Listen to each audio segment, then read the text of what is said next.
नमस्कार। क्या आपने हाल ही में नेताओं के बयान सुने हैं? क्या आपको कभी ऐसा नहीं लगा कि भारत में नफरत की राजनीति धीरे धीरे बढ़ रही है?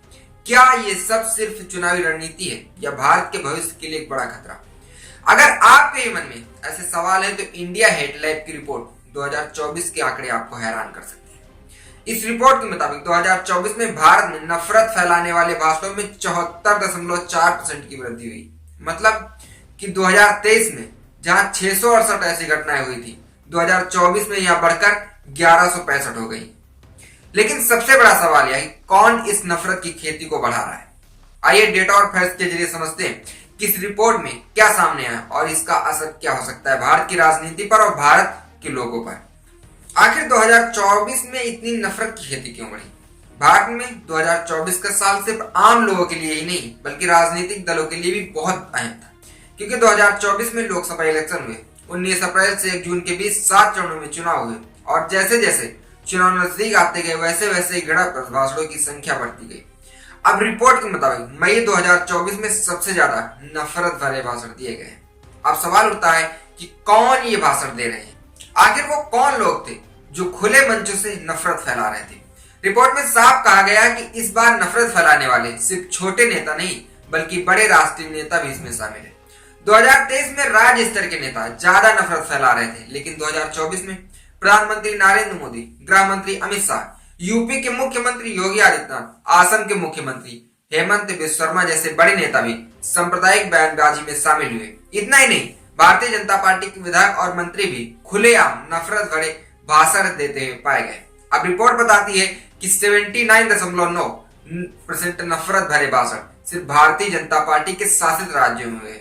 भारतीय जनता पार्टी ने 340 ऐसे कार्यक्रम आयोजित किए जो 2023 के मुकाबले में 580% ज्यादा है। इसका मतलब सफा है यह सिर्फ चुनावी बयानबाजी नहीं थी बल्कि एक सोची समझी रणनीति थी। अगर हम आंकड़ों को देखें तो सबसे ज्यादा नफरत भरे भाषण इन राज्यों में हुए।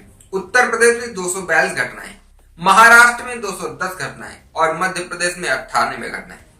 इन तीनों ही राज्यों में भारतीय जनता पार्टी की सरकार है और रिपोर्ट कहती है कि सबसे ज्यादा नफरत भरे भाषण उन्हीं राज्यों में हुए हैं जहां भारतीय जनता पार्टी सत्ता में थी। अब सोचिए, क्या यह महज संयोग है या किसी राजनीति का हिस्सा जो कि भारतीयों की नस नस में भरा जा रहा है? आखिर नफरत के निशाने पर कौन लोग हैं? अब सवाल उठता है कि ये भाषण किसके खिलाफ दिए जा रहे थे? 98.5% भाषण सिर्फ मुसलमानों के खिलाफ थे। 9.9% भाषण ईसाई समुदाय के खिलाफ थे। रिपोर्ट में कहा गया है कि नेताओं ने मुसलमानों को घुसपैठिया, आक्रमणकारी, परजीवी और चोर तक कहा। कुछ नेताओं ने तो मुस्लिम व्यापारियों के आर्थिक बहिष्कार, उनके धार्मिक स्थलों को गिराने और उनके खिलाफ हिंसा तक भड़काने की कोशिश की थी।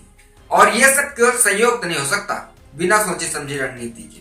नफरत भरे भाषणों के पीछे आखिर उनका असली मकसद क्या था? अब सबसे बड़ा सवाल यही है।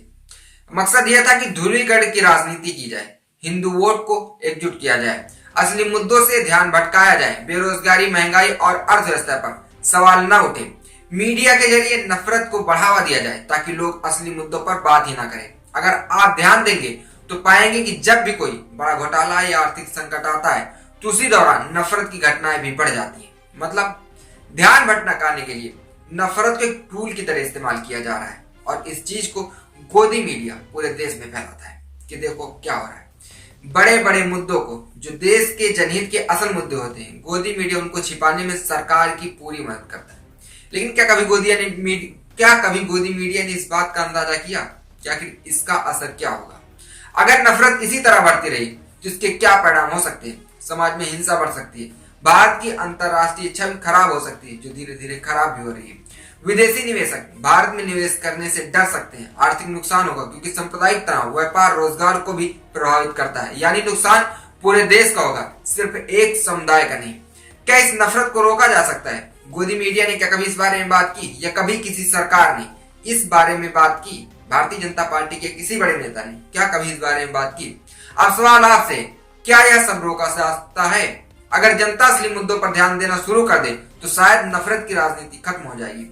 इसके लिए सबसे जरूरी है कि सांप्रदायिक बयान देने वाले नेताओं से सवाल पूछे जाएं कि आखिर आप असल मुद्दों पर कब बात करेंगे। मीडिया अगर नफरत फैलाए तो उसे कटघरे में खड़ा किया जाए कि आप एक सत्ता पक्ष की गुलामी क्यों कर रहे हैं। असली मुद्दों बेरोजगारी, महंगाई और विकास पर चर्चा हो। अगर यह वीडियो आपको सोचने पर मजबूर कर रहा है तो इसे शेयर करें और इस मुद्दे पर चर्चा जरूर करें, क्योंकि अगर नफरत ऐसे ही बढ़ती रहे तो कल आपको भी इसका असर होगा और इसका जो परिणाम है आपको भी झेलना पड़ेगा। सोचिए और आवाज उठाइए।